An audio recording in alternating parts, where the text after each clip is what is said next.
Good morning and welcome back to the weekend and welcome to Joshua National Park. This is my first time here and I cannot wait to show you what I'm getting up to today. Let me just show you the view that I'm just looking at. Just let me turn the camera around and show you exactly what I'm looking at. How insane is this? I literally feel like I'm on Mars.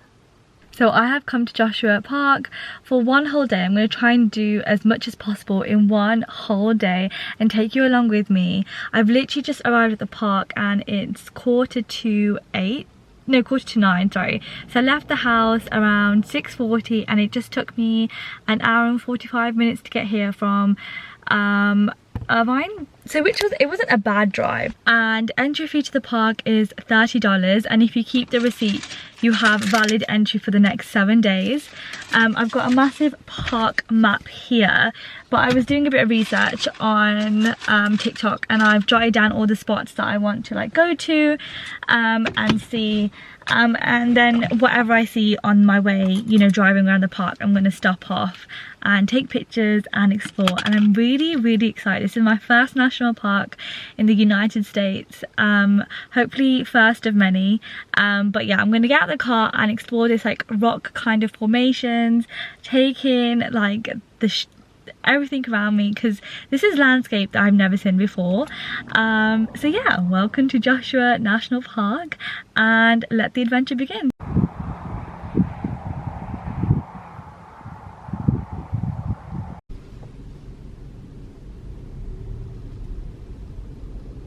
I keep having to pull over and stop because these views are actually insane, and the craziest thing is I actually was like in two minds about coming to Joshua Tree. I'm like, is it worth it? Is it not? Oh my god, yes, totally yes, it's definitely worth it. First trail of the day, Hidden Valley. Let's go. Guys, it's October and it's so hot in the desert today. It's like 30 degrees. Make sure if you guys do come, you have water stocked in your car because you'll definitely need it.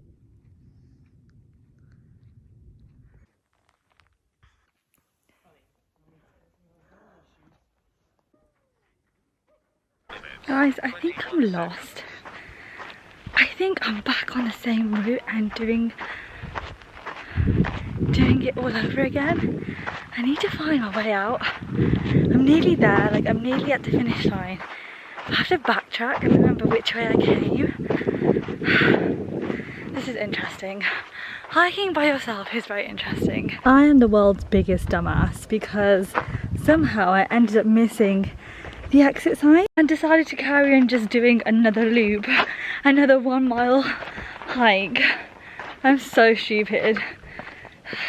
I think, you know what, hiking by yourself is why I was always very conscious to do it, because I had this fear of like getting lost on the trail and it just generally being unsafe because I have no one with me. I suppose it really forces me to really rely on my own instincts, really rely on my, you know, what makes sense and what doesn't make sense, follow footprints. God, I can't talk.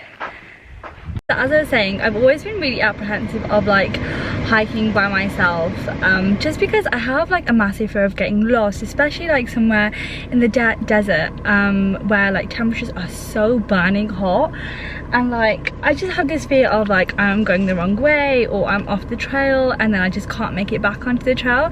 And I'm so glad that I started off with Hidden Valley Trail, because it was one like literally like a loop trail, really easy, no like incline, just flat.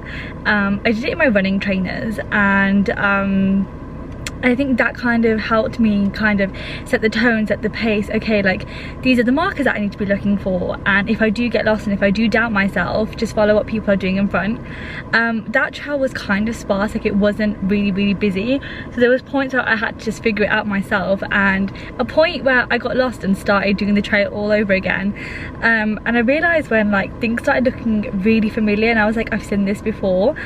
And it's really hard to do that because like the rock formations here are pretty similar to one another. So it wasn't too much of a mistake, but if I didn't realise, I would have done the 2 mile, I would have done a 2-mile loop. Yeah, so it is really hot.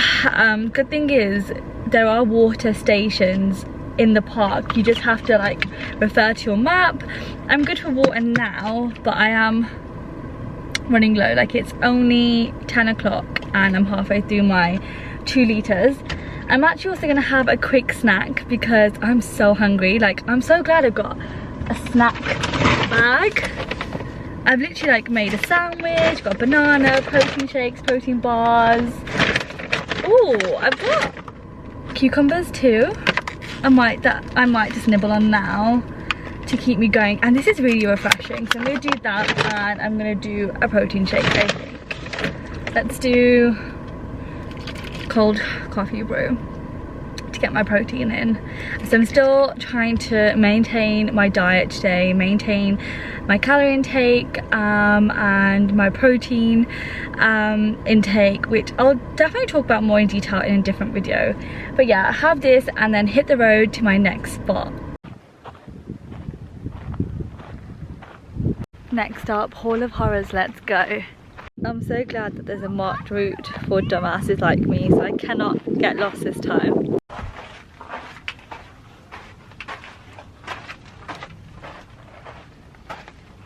Going to attempt to rock climb over this boulder and see where I can get.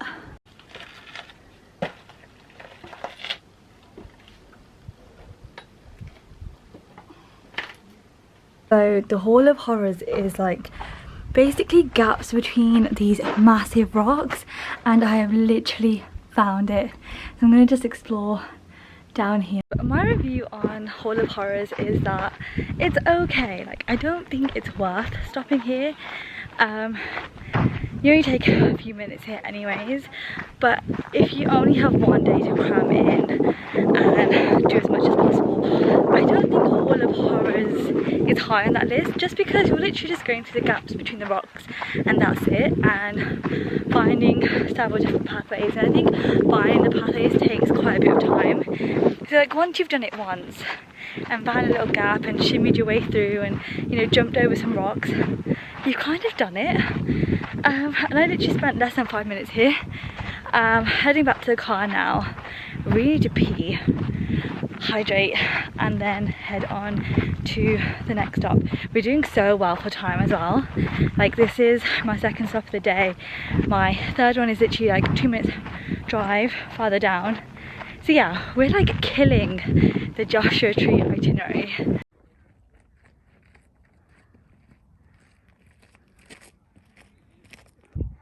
Getting higher.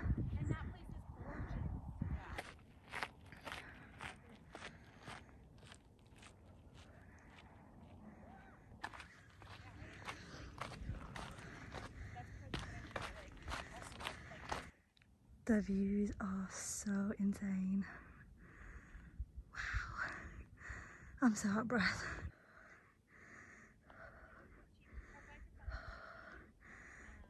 We did it. Yes. Get in. Look at these insane views.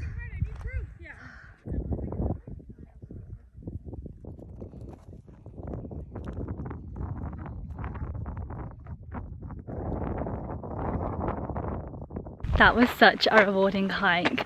I wish I timed how long it took me to get to the top, but the views are actually so insane, so insane. I definitely highly recommend adding this to your Joshua Tree itinerary. A lot of people say that, you know, there's not enough time to do this mountain, this big hike, and then all the little things as well, but I disagree. Like, I feel like if you get here earlier enough, you get here crack of dawn and start your day, and I feel like if you have good pace on this mountain, it's not that hard. It's just an incline all the way to the top and then just flattens out. Yeah, it's not that hard and it doesn't really take that long. Like, right now it's 12 o'clock and hopefully I should be down in the next 30 to 40 minutes, have lunch, and then crack on with the rest of my road trip around Joshua Tree. I'm having so much fun. and really enjoying this whole day. Like, I'm literally loving this whole day. Like, it's been one of my favorite days in California, and it makes me really excited because I've actually booked to go to Yosemite next weekend. So I'm doing an entire weekend there, and it's just like training me up and gearing me up for Yosemite, even though the landscape is so different. But yeah, having so much fun. Kind of wish, like, you know, I had my people here with me celebrating and enjoying and making all these memories with them. I feel like there's a point where you get in life where, like, it's so much fun doing things by yourself. It's so liberating. You know, you create this independence for yourself. You create this whole freedom for yourself, you know. You don't have to rely on anyone. You only rely on yourself. But sometimes it's nice to come to such beautiful places on this earth, on this planet, and really make those memories with the people that you love. So there's definitely a few people that I wish I was doing this hike with today, but nonetheless I'm so grateful that I have had the opportunity to come to Joshua Tree, and the fact that I just live so close in terms of 2-hour drive from where I'm located. So I'm really blessed, and it's always like a pinch me moment to think that I'm so fortunate to come to such a wonderful part of the world every so often. You know, I'm 25 years old, and who can really say that they get to, you know, work in California a lot. So yeah, super grateful, super happy, and making my way down.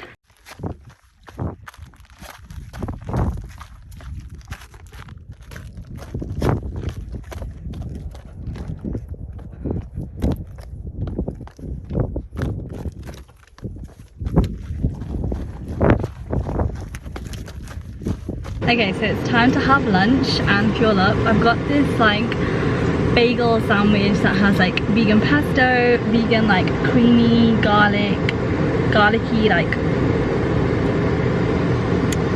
sandwich spread, lettuce, cheese, and vegan ham. But it's so hot in the car that I think this has gone a little bit warm, but I'm gonna eat anyways because that's all I have. Well, not that's all I have, but this is fuel to keep it going. Yeah, trying to like get the AC running because it's so freaking hot, and I haven't seen a water fountain yet, and I'm literally running so low on water. Like, I have, let's see how much, like 400 milliliters left, and it's only 12:48, so I am a little bit concerned, very concerned. But yeah, I'm gonna fuel up, restore my energy levels because I'm starving. That like hike really built appetite in me, and yeah, and then try and hit the road in about 20 minutes. That's the time that I'm giving myself.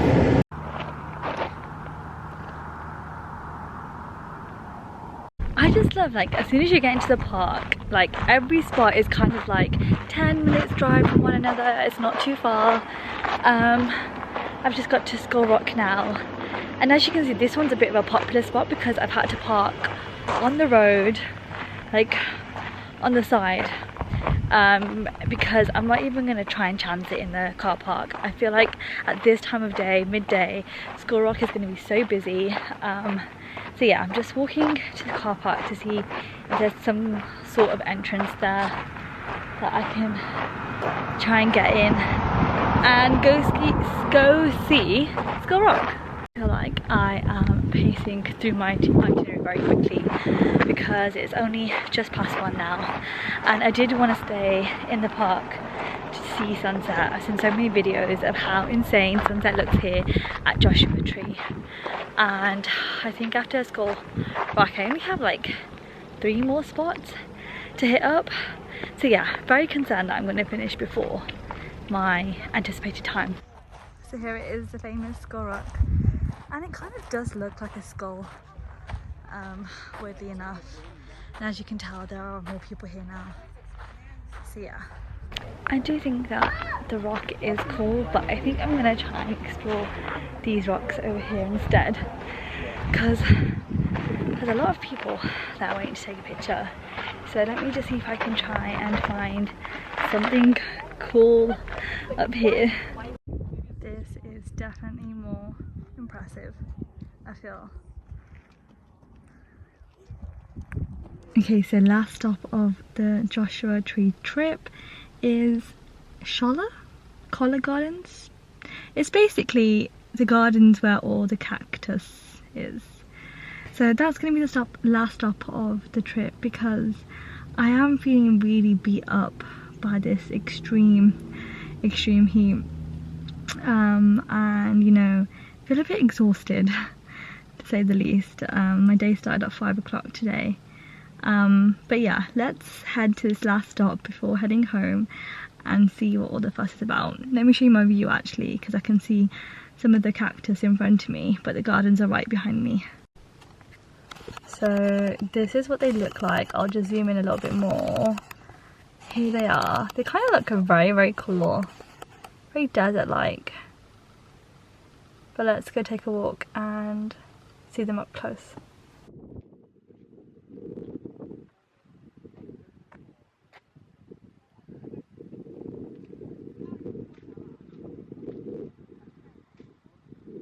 I definitely would have loved to stay for sunset, but I am feeling very exhausted, very accomplished. I've done a lot in my time that I was here. I mean, I got to the park at 8:45 and now it's 2 o'clock, so let's just say 9 to 10, 11, 12, 1, 2. So I did the park in 5 hours, which is really impressive, because Google tells you that you need 2 days, and I get it. You kind of need 2 days to be and take the park at a leisurely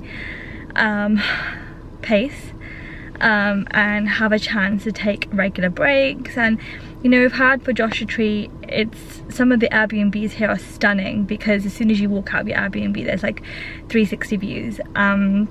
So yeah, if you definitely have the time and the budget actually, because you know, Airbnbs I assume are very costly in this area, but I saved a lot of money by not doing an Airbnb this weekend, or a hotel, or you know, a cabin, just because I'm a 2-hour drive, and the only money that I spent today is my $30 entry into the park.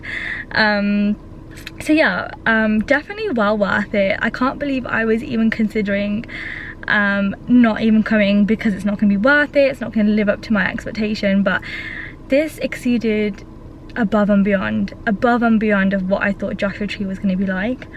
But yeah, I just would like to just go home, rest, shower, because I've sweated head to toe. I'm actually going to switch out my trainers for some flip-flops and drive home, and you know what, cook myself a really nice meal and just chill, watch some Crown and wind down for the evening. But I've had so much fun. I'll definitely, once I get home, break down my top tips about Joshua Tree, because I feel like I've learned so much by coming to this national park. Things that I can definitely take with me to the next national park that I do in the States, and things that I wish I knew. Oh my god, my brain's not functioning. Wish I had known before coming to the park. Hey guys, I'm back home now after 3.5 hours of driving back home, but I'm going to end the vlog here, and I'll leave all my tips and tricks for Joshua Tree down below in the description box, and I will see you guys in the next one. Bye.